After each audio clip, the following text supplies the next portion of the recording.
दिल्ली में महिला सुरक्षा को लेकर बड़े बड़े दावे किए जाते हैं। महिला सशक्तिकरण की बातें होती हैं, योजनाएं बनती हैं, यहाँ तक कि राजधानी में एक महिला मुख्यमंत्री भी है। लेकिन सवाल यही है कि जब घर में अकेले रहने वाली 70 साल की बुजुर्ग महिला ही सुरक्षित नहीं है तो आखिर ये दावे जमीन पर कितने मजबूत हैं। दक्षिणी दिल्ली के जंगपुरा स्थित पंतनगर इलाके में सामने आई वारदात ने राजधानी में बुजुर्ग महिलाओं की सुरक्षा पर फिर से गंभीर सवाल खड़े कर दिए हैं। यहां अकेली रहने वाली 70 वर्षीय रिटायर्ड शिक्षिका प्रीति कुमारी की लूटपाट के दौरान बड़ी बेरहमी से जान ले ली गई। बदमाशों ने पहले उन्हें बंधक बनाया, दोनों हाथ बांधे, जमकर पीटा और फिर चाकू से वार कर उनकी जान ले ली। वारदात का तरीका भी ऐसा था कि पड़ोसियों को भनक तक नहीं लगी। पुलिस के मुताबिक आरोपियों ने घर में घुसने के बाद आसपास के करीब 5 घरों के दरवाजे बाहर से बंद कर दिए, कुंडी लगा दी।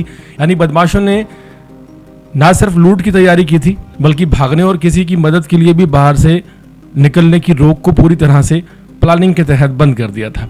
शुक्रवार सुबह जब प्रीति की बड़ी बेटी विजेता अपनी मां से मिलने घर पहुंची तो वहां का मंजर देखकर उनके होश उड़ गए।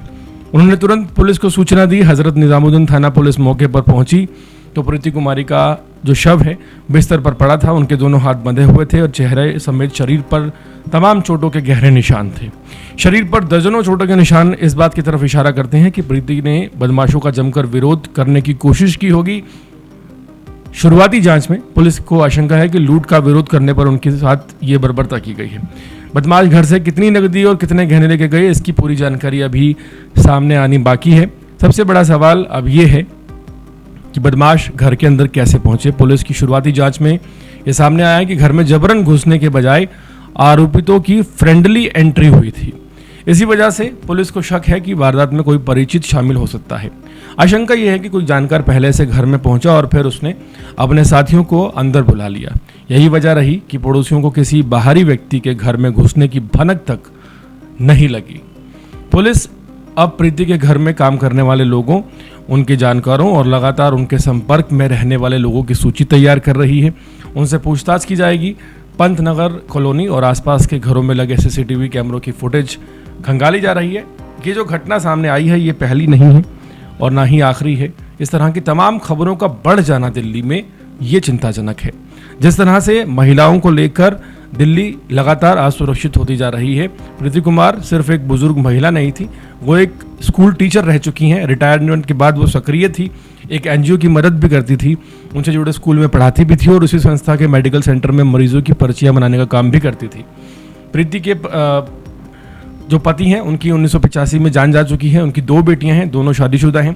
दोनों अपनी माँ के घर से ज़्यादा दूर नहीं रहती और अक्सर उनसे मिलने उनकी देखभाल करने आती जाती रहती थी। इसके बावजूद प्रीति अपने घर में अकेली रहती थी। अब सवाल ये है कि क्या दिल्ली में महिलाएं सच में सुरक्षित हैं या दावे सिर्फ रह गए हैं सुरक्षा के और महिला सशक्तिकरण के, और जो विज्ञापन हैं, प्रेस रिलीजेस हैं दिल्ली सरकार की, वो बहुत बढ़ चढ़कर महिला महिला महिला सारे दिन ये चिल्लाती हुई नजर आती हैं। लेकिन यहाँ पर 70 साल की एक महिला टीचर के साथ राजधानी दिल्ली में उसी के घर में ये बर्बरता हो जाती है। सवाल उठने लाजमी है कि ये ढिंडोरा जो है पीटा जा रहा है, इसके पीछे की वास्तविकता कुछ है या सिर्फ ये ढकोसलेबाजी है और विज्ञापनों में एक महिला को मुख्यमंत्री बनाकर राजधानी दिल्ली को सिर्फ गुमराह किया जा रहा है।